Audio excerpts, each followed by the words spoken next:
What the fuck do you think this is? Amateur hour?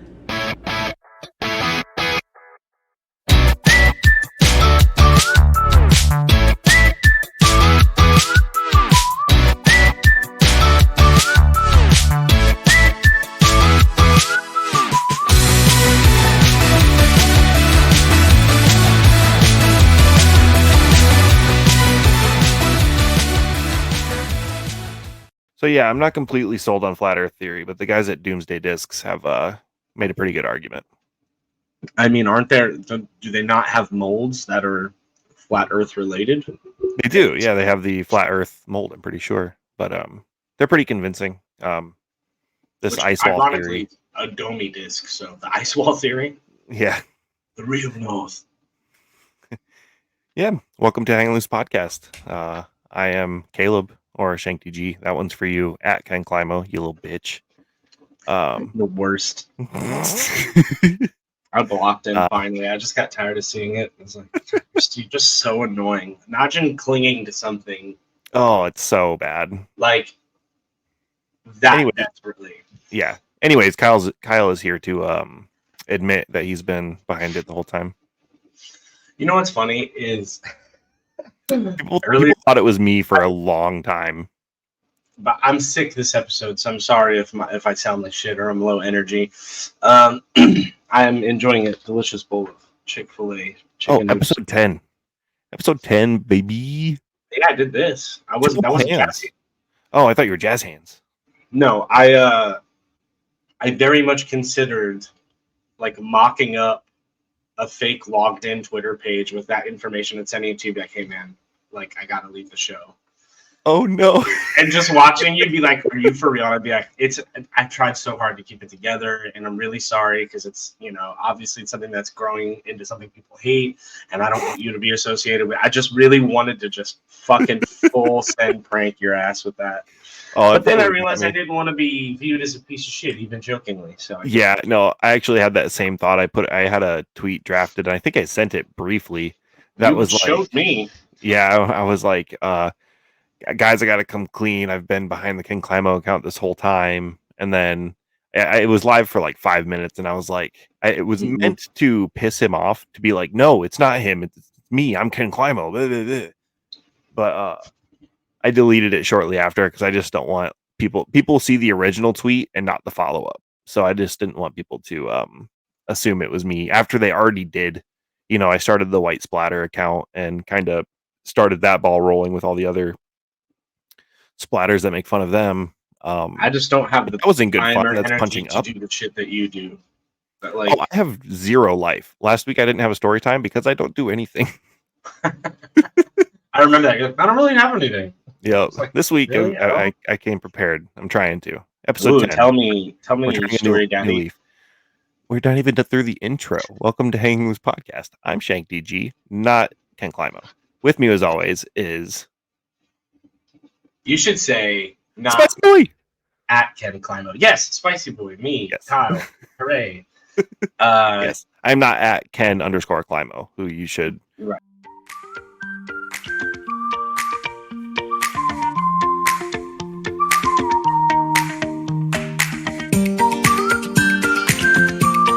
My dad. What would be your method? Well, my dad genuinely is a blood spatter analyst. So, if anybody's Spicy's dad is Dexter. Yeah, that's the title of the episode right there. If any.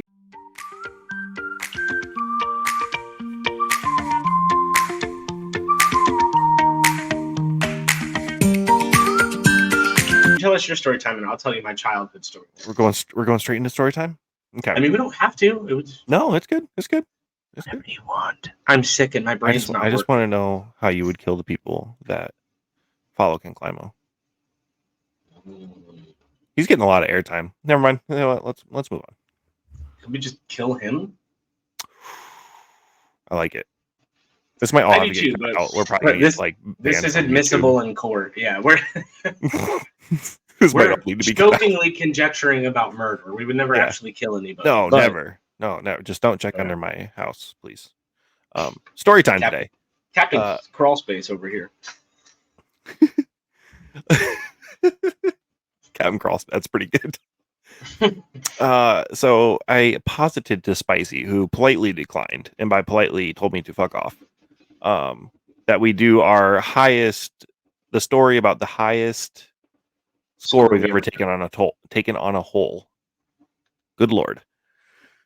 And mine was at, so there's this course in it's about 45 minutes away from me. It's called Brookwood disc golf course. In theory, one of the easier courses in the area. It's like a baby big woods. It's got some woods, but it's pretty open. The hardest part about it is it's got OB, and a lot of our courses around here don't have OB because they're all in dedicated areas. They're not like, in neighborhoods or by roads. But Brookwood is. And in theory, I should score pretty well on it. Excuse me, I got a bird. Professional. He muted himself and everything. There we go. But every time I've played there, whether it be Trilogy Challenge, doubles, a singles tournament, casually, kicks my ass every time. Should be an easy course. Kicks my ass every time. And so there's this hole on the back nine. I want to say it's hole 13. It's about 480 feet. It dog legs left after about 350 feet down the fairway, and about 200 feet off the fairway, there's double Mando. The double Mando is very large. You shouldn't miss it. Operative word be shouldn't. So that's where the story of my highest number taking on a hole comes from. Tee off there, left-handed, tried to go Hades, hyzer flip, missed Mando left. Hades flipped on me like a crazy person or crazy disc. I don't know. Missed Mando. So it's re-tee from there. There's no drop zone. So you just there is a drop zone. You go from the long pad to the short pad. And it's story time, man. I gotta be long-winded. Yeah, you're being me this week. Thank you. I'm just being an asshole because that's the way I was born. Sorry, go ahead. I won't fuck with you anymore. So I tee off from the short pad to for 3. This is a par 4, by the way. Tee off from the short pad for 3. End up blasting my drive off that tee way too long. Long of the dogleg left is jail. It's like mulberry bush, so it's thorns and just shrubbage as much as you can move through. So it took me, I think I started with the ill-advised roller, which is usually how my big number holes end up being. Is that ill-advised roller? Didn't go anywhere, just further into the bush. Tried to pitch out, hit a little greasy dangler, and hit a little greasy dangler. Got me almost out. So my next shot, I had to pitch out back into the fairway. Threw my up shot, pretty short, missed putt, made 3 putted off that, and then took a 9 on a par 4. A 9. Yeah. That's the highest score I've ever taken. I've taken plenty 8s, snowmen. I you know that meme with the little blonde girl, and then that's me with snowmen behind me. Oh. RV3, cut that out. I got cut it. That out. Don't cut it out. Cut it out. Don't cut it. Hey, who runs the show? Definitely him. But I'm saying I'm looking at you, RV3. Cut it out. Cut it. And her name is Piper Perry. Don't ask me how I know that. RV3, cut it out. If my wife watches this, which she doesn't, I don't know who that is. I promise. You will soon, based on a few things I may have heard. I mean, uh-oh. Spicy. He's asking me for porn recommendations. I was supposed to be in private, but it's true. In confidence. I'm confident you will enjoy her scenes. I mean, so Christ. my story time. We can either do, and I'll let you decide, childhood story time about Blood Spatter Dad, or we can do Maricopa Open filming this weekend, which is disc golf related, and this is a disc golf podcast. So yeah, I would say, or at least that's what the tagline says. Yeah, I say we go Maricopa. Okay, so my dad. Yeah. I'm just kidding. That would have been the best. No, so Maricopa, it was interesting. It was a pop-up course, so it's not really like anything. It's nothing I've ever seen before. It's not a course I'm familiar with. I had to go filming like blind. I could have gone out there the day before and like walked the course and stuff, but it's genuinely like an hour and 10 minutes from my house. So Ooh. driving all the way out there just to film or just to walk a course, is like whatever. Hold on. Oh no. For audio listeners, Macy just picked his teeth with a steak knife, it appeared. With a knife. With a that's not. I do it. I have a pocket knife. Very White impression. It's not a knife. I genuinely do that while I'm driving my car as well, and sometimes the looks I get from because I have a pocket knife in my car, and if I'm eating something on the way to a round or whatever, and it gets stuck in my teeth, I just pop that out. I'm pretty. What? What's your weirdest car snack? I know this is off like left field, but weirdest car snack that you enjoy. Weirdest car snack. I'll give you my answer. Jalapeno stuffed green olives in the jar in the cup holder. I absolutely fucking hate olives, which is hysterical because my home course is called Los Olivos, and it is an olive grove. So I play through olives all the time. I cannot stand them. I don't like the smell. I don't like the taste. I prefer green olives, but I used to work so tangy. I used to work at a Kroger grocery store. You know it as Kroger. It's Fry's for us here. Gotcha. And we also don't have Kroger here. Excuse me, guys. But they have this olive station in the middle of the store where it's just like a rollaway cart that has like 18 different kinds of olives in it. Grab a handful of olives. Well, you use a spoon because we're not Neanderthals, and you put them in like a little thing, and then you box it up, and they weigh it at the front. And it's very bizarre, but I could smell that shit anywhere in the store, and I used to hate going to work because. Anyway, Maricopa, or my weirdest car snack. I don't really eat anything weird. I would say the strangest thing I eat while driving is probably a breakfast sandwich from QT. Oh yeah, it's not weird. I had one of those this morning.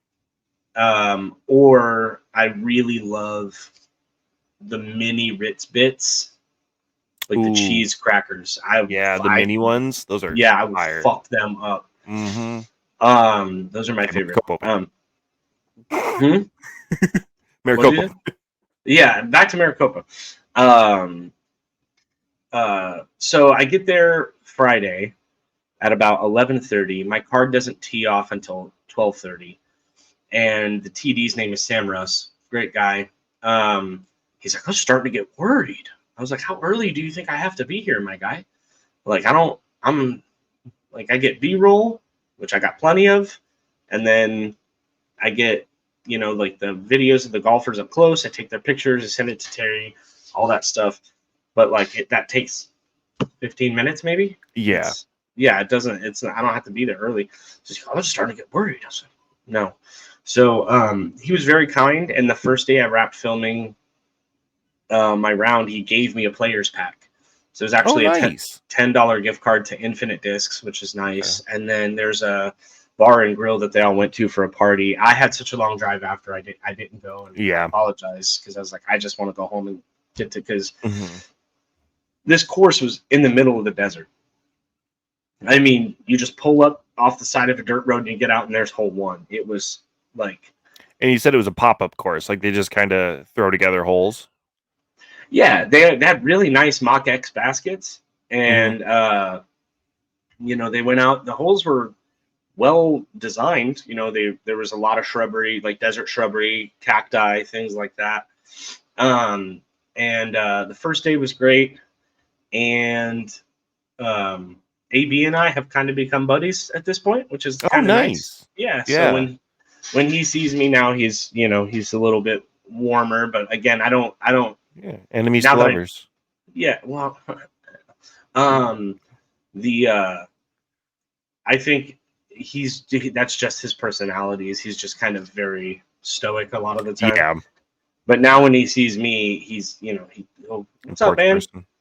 And really funny is when you're behind the lens, and I'm sure Terry doesn't have this problem anymore, but like when you're filming, I don't know scores, I don't know what hole we're on, I'm not paying attention to anything. I'm just filming and trying to track the disc through the viewfinder, and that's about as far as it gets. So I said we were on maybe like hole 6, and I was like, hey, when we get to 9, can you guys remind me, because I have to get a lingering shot of the basket afterwards, because Terry posts a little score graphic and he likes it to be a live shot. So I was like, hey, can you guys just remind me when we get to 9? And AB turns around and goes, you know what, man, how about you do your job and we'll do our jobs?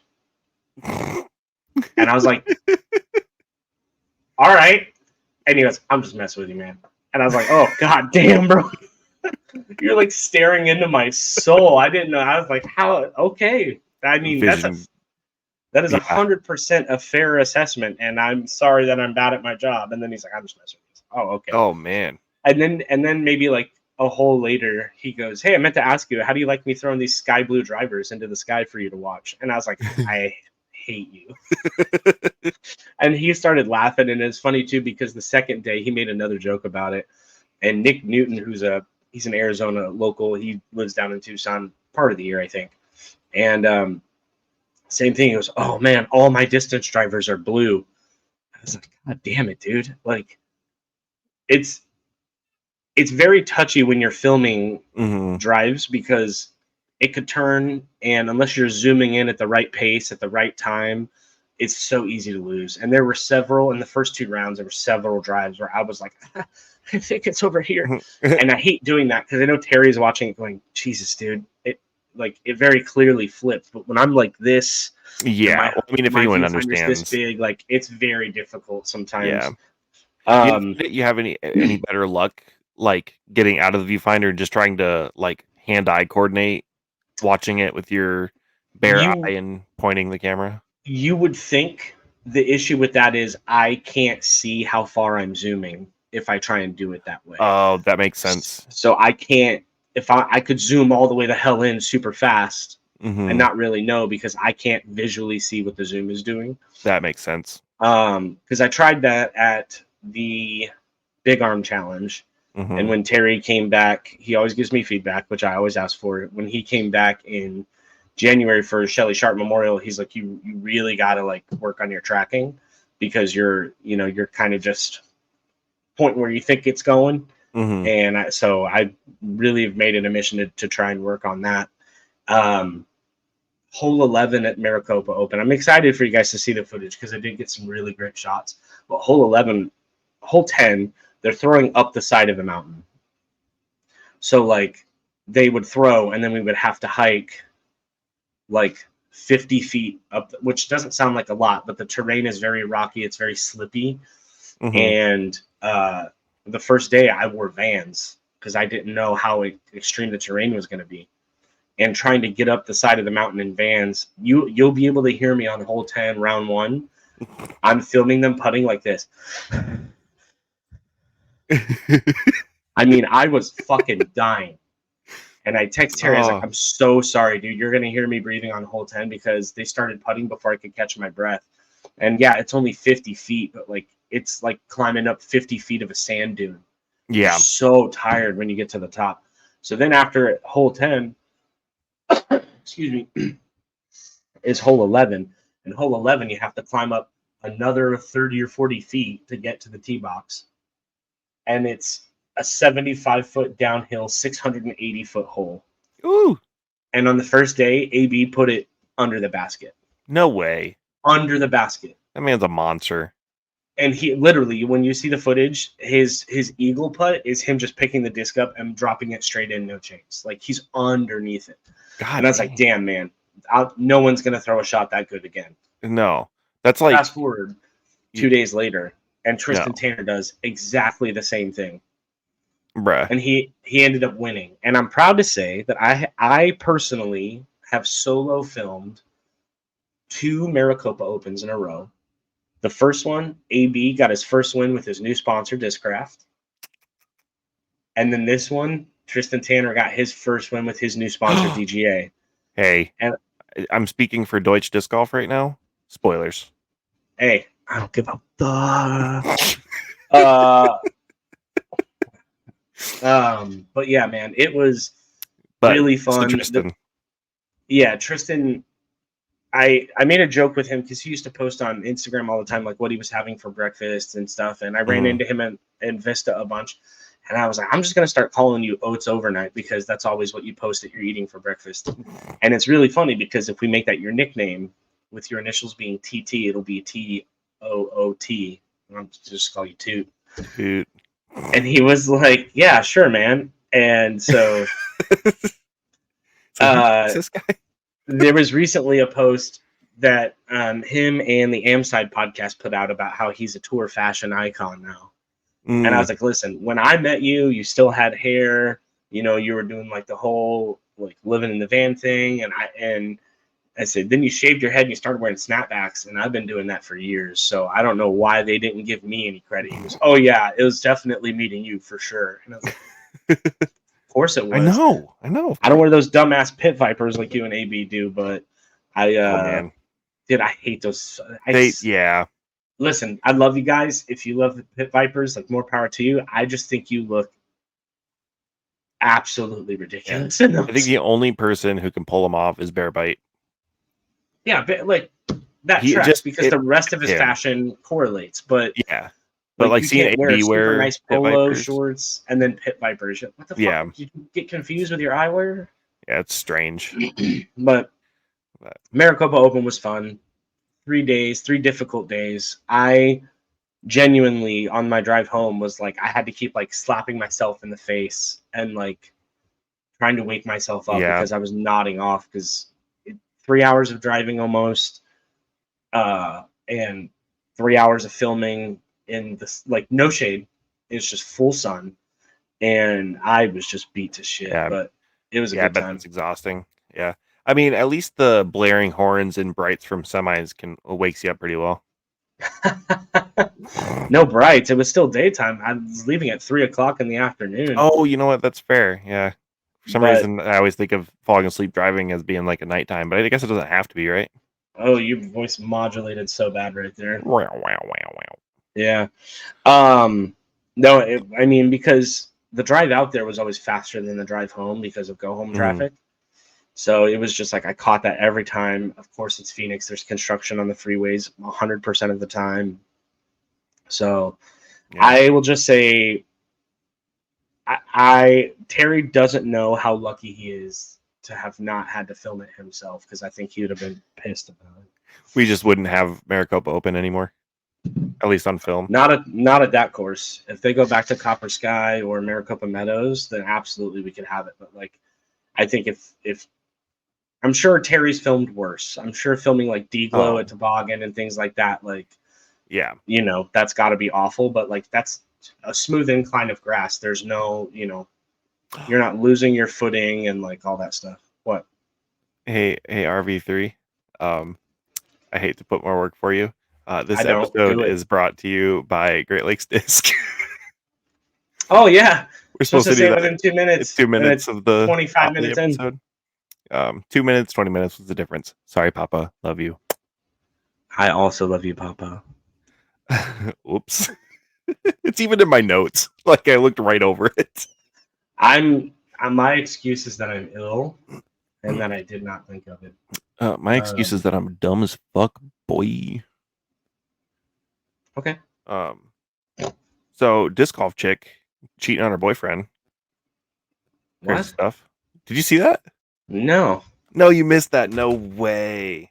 That was if it was this weekend. I was not. I think it was this weekend. I was not human. Yeah. So you know the Twitter page disc golf chick. She's also I do know her on everything else. Well, her boyfriend blasted her on Twitter, said that she cheated on him, and he is now turning this page into a WWE fan page. And here, I'll read the tweet verbatim. This will no longer be an Emily Rouse disc golf chick page. She cheated on her fiance, and it will eventually switch to a wrestling page. Continue to follow if you'd like. What? Yeah. wild. And like I quote tweeted it shortly after that, and I'm like, why don't both of you guys come on the podcast? We'll figure it out together. I Which think I thought was really funny, but could have been taken in bad taste, so I deleted it. But that's wild. yeah, I think we disc should golf try is and get wild. Charles Barkley into disc golf because he's trash at actual golf. Ooh. And we will start the disc golf chuck. And that'll be our new venture. I like it. Well, ladies and gents, we have the one and only Matt White in the green room, simmering. Like it's the white room when he's in there. Ooh. Yeah, we're once fun. again, welcome to the Three White Guys podcast. Hey! You guys hear me all right? Yeah, you're all right. I'm alive. How you doing, dude? Yeah, doing good. Welcome to the show. Appreciate you guys having me on. Yeah, of course. I got like a 1 in 10 chance to book a movie role after this, right? That's what the odds are? Yeah, yep. So far, the odds keep going up, but you know, it only takes one other person to drop them back down. So, we'll make sure to give us cameras, man. We'll get you in a movie of some sort. Of some sort. You guys keep having all these good-looking guests. You know, it'd be some kind of movie made.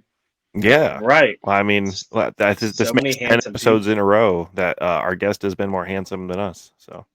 Oh, let's not elevate Terry too much. His head's big enough. That's fair. 9 episodes. Well, it wouldn't even be in a row. 9 out of 10 episodes we've had. Yeah. So you have a 90% chance to be better looking than the host, which is that's true. Words.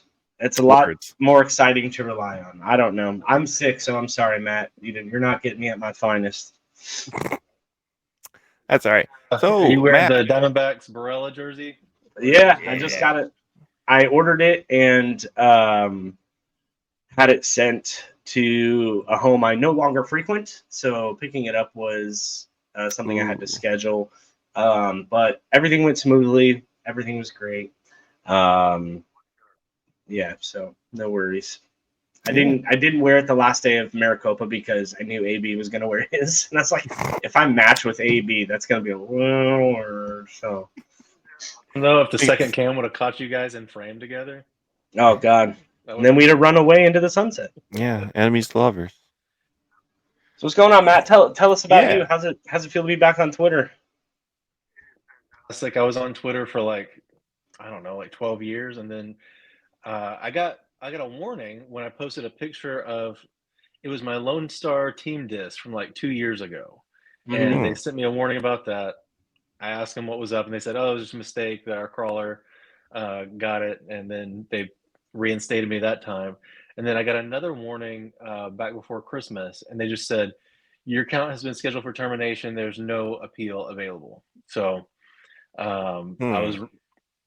You gotta stay off those QAnon message boards, dude. I don't know if I'm the one with that problem, but yeah, no, maybe. It's great that you're skirting Twitter's terms of service to join us again. So, however briefly. How long it keeps up, but hopefully for a while. It's good to see everybody again. There's a lot of folks I'm not on Facebook or whatever, so a lot of these folks I don't connect with anywhere else. And there's a really, really great group on Disc Golf Twitter. So I wasn't missing those guys too much to stay away indefinitely. Yeah, I try to stay somewhat active on Instagram. I feel like I get a little silly on Instagram because I don't know what else to post other than just like the podcast or whatever else, you know. I'm not much of a media guy in the off season. Like I went to try to play around today. I played about 6 holes and I got to the hole closest to my car and just called it. It was nice to play, but Midwest winters it's nice out, but it's a swamp. So not quite for all time. A little bit rougher. We've been wet, but other than 1 week, it hasn't been that cold. We got single digits for a minute, but overall, it was not too bad. Yeah. So does Brian Earhart know that you're wearing his face? No, but no we did way. do my home course briefly and didn't put it together till later. That's so funny. Until Spicy just said something. No, that's uncanny. there's a guy that used to come into one of my trivia bars, and he looked just like Brian as well. And I was like, dude, you look like this disc golfer. And he's like, disc golf? And I was like, yeah. So I showed him. He's like, God damn, I look just like that guy. I was like, I know. It's kind of. I thought you were him when you rolled in here. Also, rest in peace to the bar Gilbert. That was my Sunday night hosting gig, and I woke up to a text yesterday that they have permanently closed effective immediately. Oh, so no. Now I get Sunday nights back. Start throwing some glow rounds and stuff, I think, because we're right about to hit perfect weather time in Phoenix. It's going to be like 80 degrees and sunny for like 2 months, and then it's going to get murderous again. So excited to get out there. 2 months, though. Huh? That Yeah. sounds pretty awesome, those next 2 months. I'm stoked. It's been a little chilly. I mean, chilly for us is like we walk outside and it's 32 degrees. I'm sure both of you would kill for that, but yeah, it's been nice. It's gonna hit 50 next week here, so we're getting there. Suck it. This week, and then I was in Florida for work last week, so that was pretty nice. Nice. Those are here in Florida are the spots for the off season for the pros, man. It's like Kat Allen. She also, I think the course, my home course, Los Olivos, is where she plays during the off season a lot. We've got Vista, Fountain, Red Mountain. We've got loads of courses in perfect weather, so it's either here or Florida. What do you do for work, Matt, if you don't mind me asking? I work for a major flooring company, and I do like sales training for those guys. So I travel all around the country working with our sales teams and different retail outlets to learn how to sell floors good. Nice. You're the Jordan Belfort. Fuck, that's awful, actually. Yeah, I just try to, and since I'm traveling all the time, I play courses all over the country, so it kind of works out good for me that I'm flying and driving all over the place and getting to try new courses everywhere. I think I played like 63 different courses last year, so for someone who doesn't get to tour or anything, that's pretty good. Yeah, that's really good. I think I've played a total of maybe 8 to 9 courses in my life, and that's just, I don't travel much. I don't, I play the same courses. It's Vista, or it's one of the 3 I just named, or whatever. Mm-hmm. But you named are pretty nice ones. Yeah, I mean, no complaints. I will be playing, hopefully, in May, my second out-of-state course. The first one I played was in Stockton with the OTB boys. I can't think of the Walnut Grove or something like that. But maybe, I don't know if anything's been finalized. I might be going to Vegas in May. Ooh, you gonna play Wild Horse? For the LVC to film FPO, possibly. I'm not sure. Nice. Look up North Las Vegas Disc Golf Park. They've got it's like a 9-hole ball golf course, but it's lit. And they have 2 layouts of 9 holes for disc golf that you can play at night. It's really cool. Oh, sweet. Oh, yeah. North Vegas Disc Golf Park? Nice. A little bit of sketchy part of town, but it's really cool. Hey, it's the lit. whole city is sketchy. It's fair. They should honestly, I mean, it kind of kills glow rounds. But I've been seeing a lot of those pop up more where they have like lights on the disc golf course so you can play at night. And that seems just like a great idea, because especially in like the off summer months, because it gets dark like 6 o'clock here, and once you're off work, there's just no time, So having not every park allows glow, so having those spots it's true, is great. Yeah, absolutely. One of the popular glow destinations here in Phoenix is Papago Park, which is right by the airport. And they just installed a night ball golf course. Like the golf course was already there, but they put up like floodlights. Ooh. So now when you're going to try and play glow at Papago, Papa Glow as we call it, you can't see jack shit because of those floodlights. Oh. So we actually have all pretty much stopped playing Tuesday night Papa Glow. Damn. Well, Yeah. Could be like that. Bar Gilbert. All right, what were we going to say, Caleb? See if they'll put baskets out there. Y'all just play there. Right. Yeah. So I just one of the questions I wanted to ask you is just like you have a YouTube channel. I think most people would know that if they know you, but you've been doing it for a long while. What have you learned? Like, what has been a good like lesson over because you've been doing it for a few years now, right? My first video in like 2014 Okay, yeah. on So an iPhone 5. So yeah, I've been doing it for a minute, and I learned how to make really bad videos for a while. So hey, you're that on a was. really bad podcast. So I do joke around that Jamie, the owner of Reptilian Disc Golf, says that the Stego is the worst disc ever made, and I tell him that's perfect. That you sponsor the worst YouTuber that exists. But I've learned a lot about it, and actually have learned more in the last couple of years than I did, I think, in the previous 8. But Mhm. a lot about what people want to see, what they don't want to see, and really that the content I like creating sometimes is not going to be the big flashy videos that get a whole bunch of attention. But I Yeah. try to I make a lot of disc reviews on discs that when I make them, people don't care about. Hmm. Like I did one on the Clash disc Pepper, right when they came out, and no Yeah. one cared about Clash disc, and all of a sudden that goes from like having 50 views to like 3,000 in like a day, because all of a sudden Eric Oakley's throwing it on coverage somewhere, and oh, Yeah. holy crap, what's this disc? And I've got the only review out there. So Yeah. And I you've try got to the make first indexed. Yeah. exactly. So I try to make stuff I find interesting, stuff that's not out there too much. Hmm. And then when I'm traveling, if I'm going to a cool course, like I got to play Hornet's Nest last Oh, year. I Oh, did a little nice. video on that Right. one. It was really, really fun. Really, really cool Yeah. to do. And then have you guys ever heard of Showman's Park in Tampa? Yes, I have. It's like a circus museum, but they've got a disc golf course there. And Oh, it's literally like got carnival rides, like a broken down Gravitron and bumper cars and everything. They have a elevated basket inside a bumper car. Really, really funky place. And that was one of my yeah. best viewed one from last year, was playing that course. It was really fun. That's cool. Dang. No, I'll have to look that. I'll have to find that on your channel because I've never heard of that. It sounds cool. Um, I think I may have Thumbnail. seen a few photos from it. Like the bumper car really rings a bell. My thumbnail is one of the baskets that's inside like one of those helicopter Ferris wheel rides. It's kind of neat. So you can Interesting. literally only putt from the front. huh. Nice.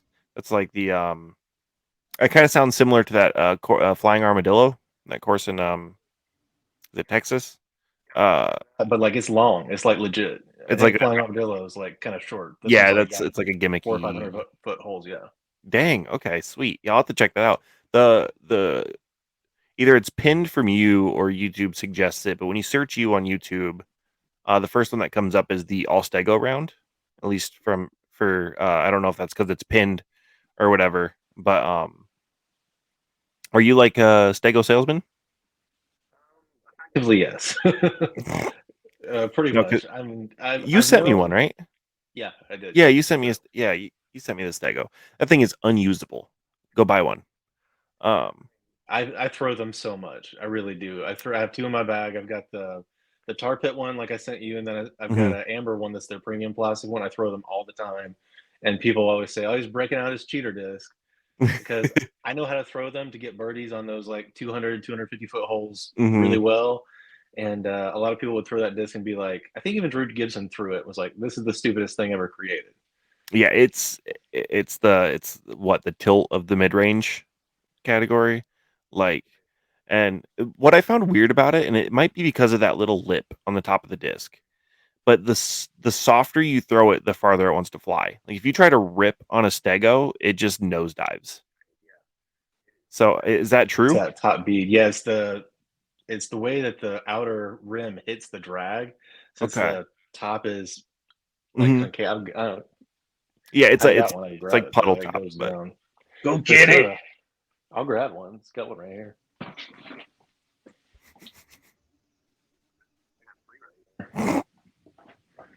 Hell yeah. That's the prototype glow one. I think I've got one of like 5. Yeah. But So like yeah, you it's see got it like here. Yeah, like almost like a bead on top. Yeah, I see that. yeah. So like It's pretty straight. And then you throw it really hard, and it fades like crazy. yeah. It's the only real use I found for it is like really steep Anheuser forehands, like just super chopping it over because you can Like that, yeah it'll pan out. yeah, and you'll get maybe 100 feet out of it. No, it's a solid disc. It's fun to throw, that's for sure. It's the opposite of a glitch, I think. It's like you have the glitch on one end of Polar the opposite. spectrum and then the stego on the other, where it's like the glitch. Because they like Reptilian makes legit discs. The Gila is an awesome mid range. Their new carnivore drivers like kind of a destroyer, but they are most known for this like really Mhm, crazy, goofy gimmick disc that yeah, a lot of people and like me just love. probably one of my favorite stamps. It's just it's cute. It looks like it reminds me of the dino discs. I mean, obviously because it's a dinosaur, but like even the stamp reminds me of just kind of like a kid's drawing. I think it's admirable. But And Jamie, the owner, literally just like sketched it out and did he? put it as a Okay, joke. It was it's like a like meme on Disc Golf Course Review. Like if we bought enough of the prototypes for him to make it, that he would put up that derpy stamp, and he didn't think we'd do it. And when we bought so many, so he was like, "I guess I've got to do it now." it's That's like like the the Luna, the Luna that like Paul just mocked one up and sent it to Discraft and they just printed it. It was like oh a shitty hand drawn like yeah. And the Sexton had that with his tour series for April Fools last year, was it? mm-hmm. Where he had like the Firebird. he drew a Firebird, and it was just you know up there with my favorite stamps. But yeah. Anyways, kind of circling back a little bit, I think it's admirable that you make content that you like. There's another guy out there that I think of, Clinton Pippert. So He makes a lot of content. He makes a lot of like data and like stats content, and I don't think he gets a ton of views from it, but I don't think But that that's not what he's matters, after. right? Yeah. Yeah, like that's not what like it's kind of like, I do try to sell this podcast quite a bit, but I mean, we've gone from 7 to 9 listeners. So like appreciate you too. Um so I think it's important to make what you like first, and then, do it long enough, and people are attracted to passion first and foremost. Um and then you can get into like, I think um Bedanza is the opposite side of that spectrum, where he went straight for, SEO thumbnails. He went straight for the like what Clickbait works. He went Mr. Beast of disc golf YouTube, and it worked for him. I watch without his the $100 stuff. million. Yeah, he's only got 50 million or whatever. Yeah, and that he's a deal with good player too. Infinite. Yeah, and it's, I started following him early on. We had when he was still doing Bedanza battles, when he was coming to DMC, he said that he'd swing through my area and play me on the Bedanza battle. Well, by the time he actually got around here, he stopped doing that series. But it was interesting watching him early on, and didn't mean for this to become Bedanza cast, but he said that he would never take a sponsorship because he was all about the community, the people, and supporting him through his Patreon. And then, I guess that commitment to not taking a sponsorship ended when he got to a good enough deal, I guess. You know, I've always Price, been sorry, go ahead. price, and honestly, for him, it makes sense to partner with Infinite since they're also a retailer. He's doing Yeah. so many disc reviews. Getting the disc to do it with either free or cheap is probably a great match for him. Oh, for And sure. I was sponsored by them in 2019, and they're great to Oh, work with. nice. I bet. Um, yeah, it's probably why no one's wanted to sponsor me up to this point, is because I've been very clear that I will sell out. I will do it. I will sell whatever you want. He Check sure out will. my links I, in the description of this episode. How do you think he got me on here? Infinite's I was great. He promises. Yeah, Infinite's the presenting sponsor for the Maricopa Open. So Oh, okay. yeah, so I Yeah. was around a bunch of Infinite players and stuff this weekend. Nice. Didn't they? Who did they sign this off season? That was a big name. God, Cadanza. Smith. Who's who? There are people, and she did Thought Space, right? Who, Maria? Your mic isn't picking up like the first 2 seconds when you speak, Matt. So see, I have no idea what you Oh, no. just said. Stand by. We got technical difficulties. Oh, Dad. Yeah. See if that works any better. Oh, that sounds great. Yeah. Okay, cool. I was trying to remember. Is Allie Smith one of theirs now? Did they pick up Allie? Infinite? I think so. I feel like they did some kind of like Sounds the right. Thought Space Infinite thing, like a few people have. Oh, RV3, cut that. Let's see. We got Yes. some Allie Smith to Infinite. Can confirm. Nice. Cool. We're like We're 2 thrilled weeks. to announce our sponsorship for Allie Smith in the upcoming 2024 disc golf season. Nice. Allie Smith is good friends with my friend, Steph Olson. She's a big Kansas City disc golf person. She lives in Washington right now, but she was with Allie when Allie won. I can't remember the event that she won. Oh yeah, that was early last season. The Wide Open, wasn't it? Kansas City Wide Open. Is it wide open? Yeah, she Wide was. open. She was with Allie when she won that. So That's hi, cool. Steph. Love you. I know you're not listening, but I love you anyway. Could be. She might be one of the 2 new listeners. She's not, I promise. The last thing I could see Steph wanting to do is sit down and listen to me jabber on about disc golf for an hour. What any big plans this year, Matt? What are you looking to really tackle as the 2024 season ramps up? Well, I've got my hand in, I talked to Caleb about it a little bit. I got my hand in a lot of different things. So I TD our local league up here.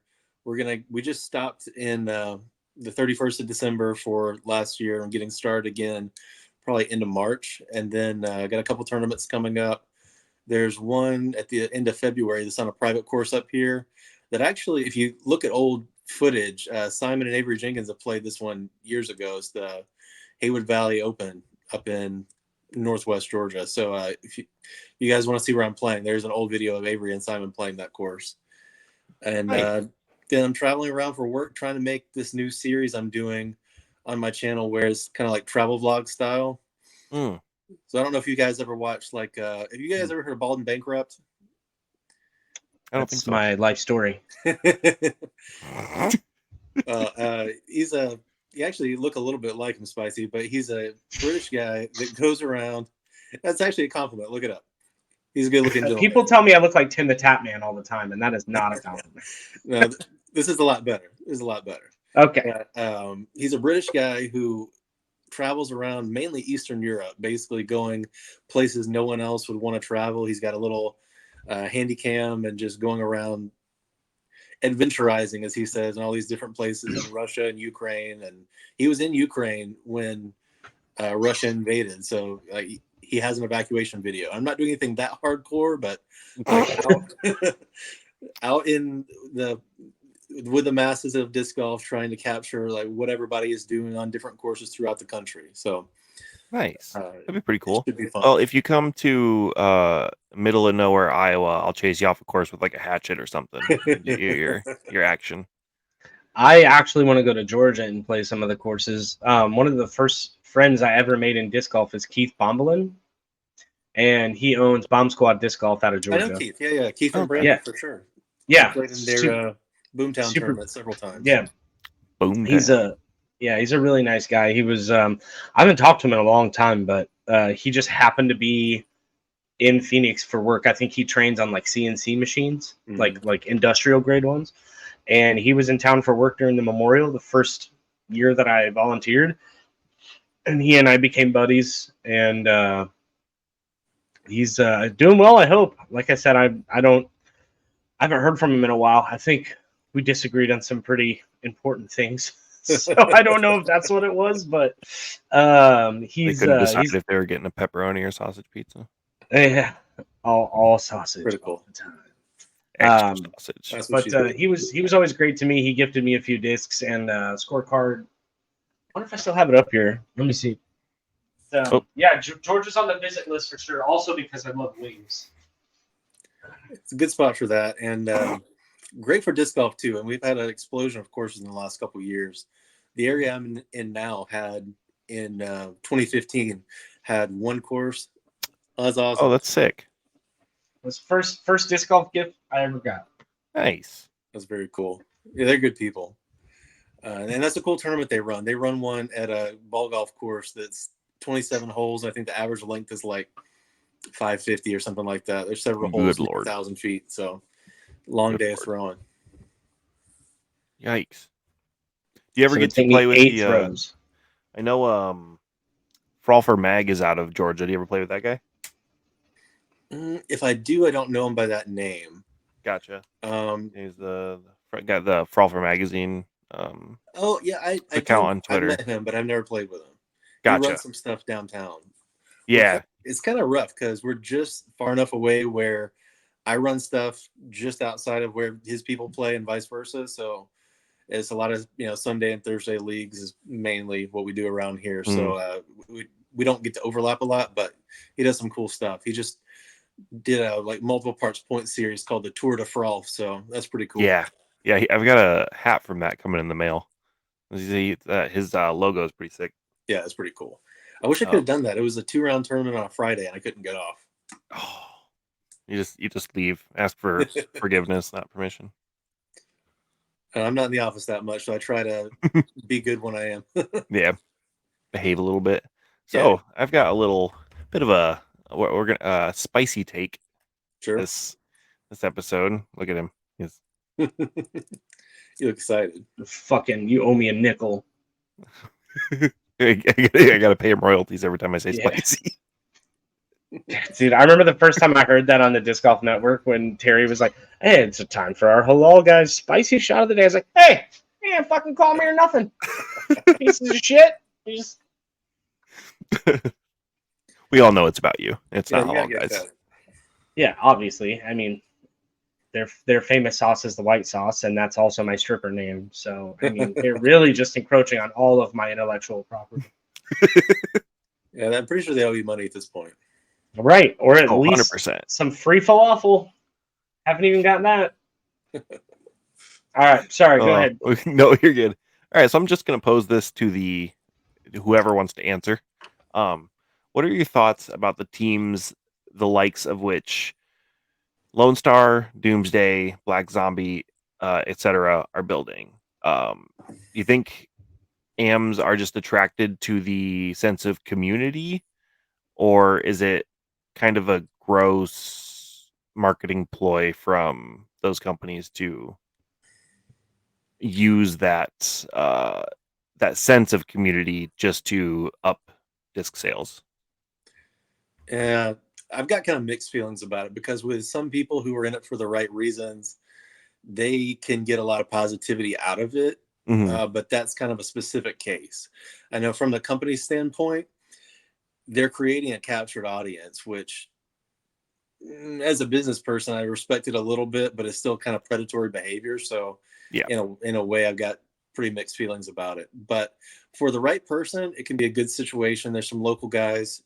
I was on Team Lone Star before they did the Giant Ranger team. And when they did that, I was kind of like, I'm not sure that I want to be around this. So decided to get out. Yeah. And I found a much better situation for myself, and it was great. But, for those guys who they're the MA3, MA2 players that aren't going to get a whole lot of sponsorship offers, they feel like that gives them maybe a little bit of cachet or whatever in their local scene. Like maybe it's worth it for them. But yeah, the restrictions they had where you have to bag 90% Lone Star. And if you carry a full size like grip or Octothorpe bag, like a lot of people do, that's like $350 worth of disc, even at discount. So, I mean, that's with 800 players, that's a little bit of a cash cow for those guys. So, I mean, I don't love the predatory aspect of that. I don't know necessarily about the Doomsday one. You guys, I don't know if you've been in disc golf long enough. Do you remember a company called Salient? Yeah, wasn't Yuli on Salient for a while? Yuli, I don't think so. Cam Todd was. Johnny McRae was. That might be who I'm thinking of, McRae. Johnny McRae. I get them actually mixed had up all the time. signature driver, Yeah. Johnny McRae's. I remember hearing. I wasn't around in disc golf at the time, but I do remember they kind of had like weren't they like arm in arm with Prodigy? They were with Yukun back when they were new. So Oh, okay. they were making most of their I'm all discs. sorts of wrong. And I mean, a lot of people thought they were kind of in bed with Prodigy, maybe since they both had dealings with Yukun, but I don't know exactly how that all ties together. But their owner sponsored me and some other local guys in South Carolina and stuff. And then he did it. He was the first one I ever saw. Like, oh, you buy into the Salient squad and you get a T-shirt and a disc and a mini, and then you're on the team. And I was like, hey, that's a little out there. And that's what Doomsday's doing. Model. Yeah. Doomsday has like I think it's like a $60 package or $65 package or something like that. The prepper pack. That you can buy off their website, and then it's like entry to their Doomsday team. Now, I'm right there with you. With as a marketer, like, and I'm in the marketing business. Genius. I mean, like you said, captured audience. It's pretty unique to disc golf because it's you're creating that sense of community, and then you're also like, yeah, welcome to the team. Now you have to buy $350 worth of discs to stay on the team. Exactly. It just doesn't feel like you've earned anything, in my opinion, in that. Like, I'm being sponsored by OTB is like a blessing for me, and it's not for my golf skills. It's just because I'm a moron on Twitter, and they happen to enjoy my type of moronic behavior. And even I have imposter syndrome very badly, like you were talking about earlier this week on Twitter, Caleb. And it's like, it's bad. I hate it. Like, I wish I didn't have it, but like, I don't feel I deserve to be sponsored by any disc golf company. So being offered that, makes you feel special. But to just pay $65, it's kind of like the PDGA. We lost Matt. Bye bye. Yeah, well, that's the end of this episode. See you guys later. Yeah, I just don't. I'd rather feel like I earned a sponsorship than that I bought one. Yeah, and I'm right there with you. Like, I was on Team Black Zombie. Was like my first like quote unquote team I was on. Not a lot of people know about it. They're kind of small. They had a partnership with Lone Star to make their plastic. They moved on from Lone Star to no, it was the other way around. They had a deal with Gateway to make their plastic, and then they moved on to Lone Star. And there were just a lot of political people in the welcome back. There was a lot of people, political people in the Black Zombie group, and not stuff that I agree with. Not that, like, politics in general in a community group like that, they should be moderating a lot better, but they weren't moderating it at all. So I decided to part ways with them, join Lone Star, and I was like, I rocked that for a while, but it didn't feel like anything. At first I was excited that I was like, oh, I'm on a team, and then it kind of dawned on me that, like, it's not. They're just selling me plastic. I didn't even buy any of their plastic, really. I took 2 free discs and a T-shirt and left. But and then now I've finally got my first like proper sponsorship that they're actually offering me value, and that I'm excited to offer that value back to them. Whenever their owner gets back to emailing everybody and letting us know when we can announce that, I will announce that. But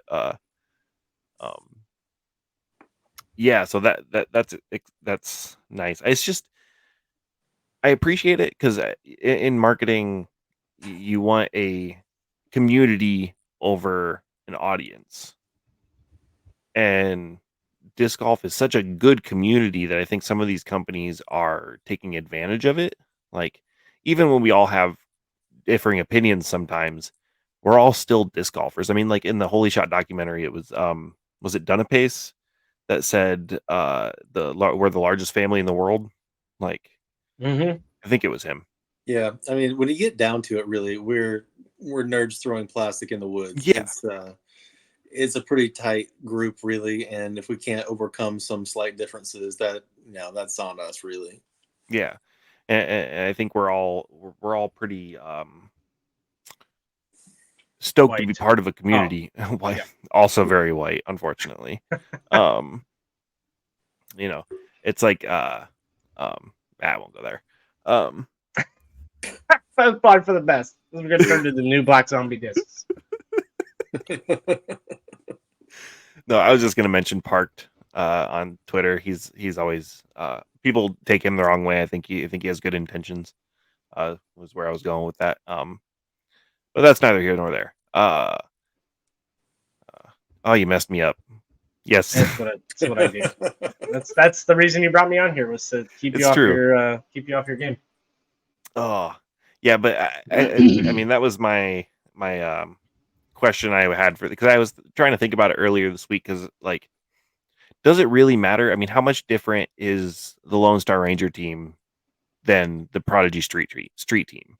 They have wildly different connotations. Like when you hear them, the Ranger team has sort of a negative connotation versus the Street team has, like, oh, that's kind of cool, but they're not that much different. Not really. The only difference really at all is with Prodigy, there is some semblance of a standard. I know several guys on their street team locally, and they're usually at least low-level MPO guys. If they're younger, sometimes they're playing MA1. There's one local kid he's like, how old is he? It's like 16, throws 500 feet, and he plays MA1, and I have to try to get in his head to beat him every tournament. So I mean, they're usually at least some sort of pretty decent player. So with Lone Star's like, oh, do you post on social media and want to buy our disc? Let's do some stuff. It's even less than that. It's, can you breathe? Can you fill out this form? I mean, are you a dog? Are you a dog? Yeah. He showed us that one. He's on Disc Golf Course Review. I don't know if you guys post on there at all. I've been on there for a long time as well. We had him on the show. Yeah, that was hilarious. He was great on here, and he was like going along with it on Disc Golf Course Review from when he first submitted the application and everything, and just following along. The whole process was hilarious. Yeah, and he's a great guy. Like, I don't think he meant anything by it. It's just like, and then our boy Rand Disc Golf sent him a jersey for his dog, and that's fantastic. He's actually getting some of the love he deserved after Lone Star kind of ran with that. You guys, I'm gonna get the giveaway for this week. Oh, there goes Spicy. Dumb. Let's go. Let's maybe get some Twitter questions in, because I got yelled at last week for not doing them. No, you don't want Tennessee Twos to yell at you again. Oh man, he's such a bully. He wants to come on the show, and I say, "Why don't you stop bullying me?" Dumb. And I lose you again. Oh, are you gone? I can see you. Here you go. Here we go. Oh, I was gonna say, I got you here. From the Bell 10, are eyebrows facial hair? I'd say yes. They're on your face. Yeah, hair on your face. There you go. That's fine. All right, that one's settled. Are forehand-only players at a disadvantage in tournaments compared to backhand-only players? I'm obviously a forehand-dominant player, and I feel like I have a crazy good advantage with my shots being more accurate. From Joshua Strau. I feel like that's pretty salient question to you, because aren't your forehand mostly, right? Yeah, or have a very good forehand anyways. I mean, I'm a forehand dominant player, and I never feel like I'm really at a disadvantage. If you know your angles, you can carve up just about anything, really. I had a knee injury earlier, last year, and could basically only throw forehand, and it only impacted my scores just a little bit. So I don't think anyone's at a particular disadvantage if you know your angles. Backhand and forehand are pretty equal. Okay. What about you? I just throw left-handed. You just throw left-handed? That works too. That's fair. No. So one and a half lefty show. I will never get sick of playing with someone new and then I just walk up to the tee and just rip a lefty drive, and they're like, "Hold on, what the fuck?" Every time, it's so good every single time. But you threw, but there was the other. It's like it's really not that. So it's not that common or not that uncommon anymore. I feel like a lot of people do it. What I've seen a lot. Guy who he throws like 600 feet lefty, but he throws a lot of upshots righty forehand. I was just about to say, I've been seeing that a lot in my area. A lot of people that have like righty backhand, lefty forehand, or vice versa. I don't know what that is. It's probably a baseball thing. Is like the best thing I can think of, because like when you think of like a lefty backhand, it's the same as a right-handed baseball swing. Yeah. So like it makes sense. It just doesn't translate like that to me. Like I bat left-handed, which would be right side of your body facing forward. Yeah, right-handed backhand swing. But I can't figure out a righty backhand. So like I can see how it would translate. It just doesn't for me. But yeah, it's weird seeing all the people that have like the same shot, just one's shot shape. It's just they can do it with either hand. Yeah, it's very odd. Had some different angles, I guess. Yeah, and like that's what I hear a lot is like, you know, we have a lefty show coming up, so I don't want to get too in the weeds. But people walking up to a lefty hole and news to me. Pay attention to my Twitter, Spicy. I announced the next three guests. We have Matt White, cheating lefty, courtesy violation. Oh shit! Okay, stoked for that one. Well, I had to move them because cheating lefty finally got back to me, and I think they might be mad at me. So I'll find out on this week's episode. Also, someone took their turn in front of them. That's a courtesy violation. Hell yeah! No, we got a shout out from them last episode. So big shout out to you guys. I think that's love you, daddies. 4-1 now, so you owe us 3 more. Okay, here's my question again from Joshua Strow. Once again, he's getting a lot of airtime. I think you owe us a little bit of cha-ching, buddy. No. Here's my question again. Yeah. Is a hyzer flip with an understable disc better than a flex shot with an overstable disc? Depends on what I'm assuming he's asking which flies further, because they had an argument in our comment section like last week. I think it depends on what you want to do. If you're trying to get through a hole in the woods and thread the needle, hyzer flip's usually the way to go. But if you're trying to get distance with a lot of accuracy, I like the slight anhyzer with an overstable disc. Yeah. I think it's very personalized, whatever you're best at. I mean, obviously the pros on tour can throw flex backhands a lot further than I could throw. Well, what my max distance shot would be a hyzer flip with like my Hades would be what I throw to get my max distance. But the guys on tour are throwing like, you know, a Zeus on a stupid amount of anhyzer, and it's going like 600 feet. Looking at you, AB. What did he park it with? He throws. I don't recall the disc he used. Because it was so far downhill, they were throwing mids. I think Tristan Tanner parked it with like a Tempest, which is not. Okay. You know, it's not a distance driver by any means, but again, they all have way stronger arms. It would take me 3 throws just to get down the mountain, and then another 2 throws to get to the basket, because I like hyzer flips. Those are my favorite when you throw it on a strong hyzer, and you get that little bit of turn, and then it kind of fades back. That's my preference. But we're all different, you know. Yeah, and there's so many shot shapes. If you can do both, it's really better. But whichever one you can do with more consistent executions, the better shot. Yeah, I think that's my answer. Is whatever you're most comfortable, whichever throw you throw furthest with is the shot shape that goes the furthest.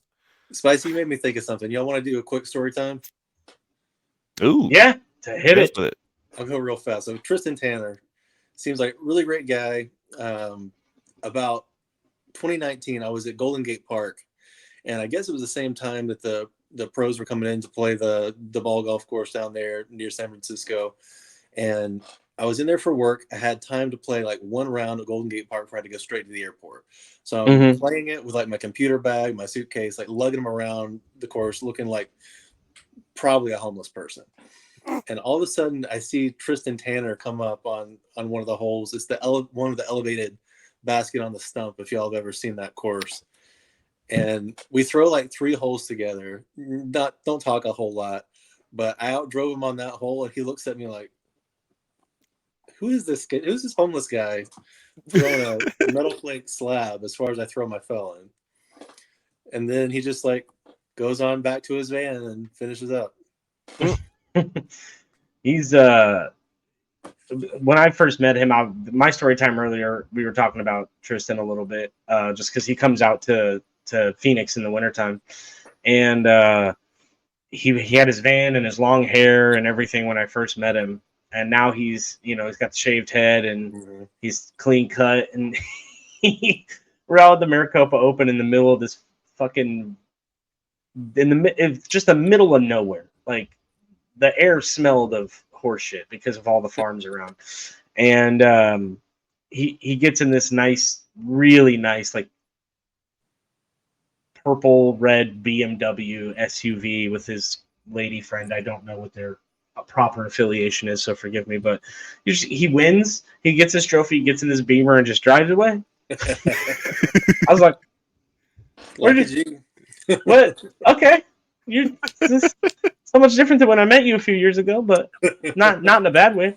Man, I love being a media person because the golfers are just so nice to you, like 99.99% of the time.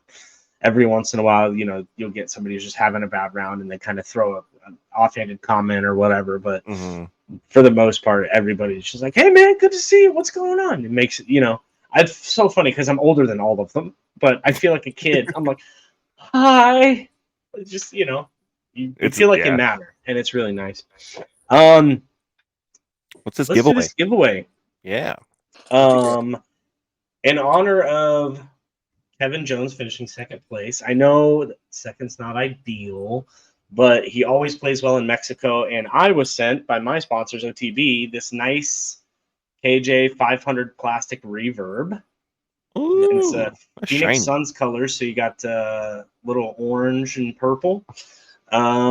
Let's do. Tell us if you prefer in the comments. Of course, like, share, subscribe, do all the YouTube things. But in the comments, let us know if you prefer a hyzer flip or a full flex. So we can was it Josh that asked that question? You said Yes, was his name? Joshua Stroud.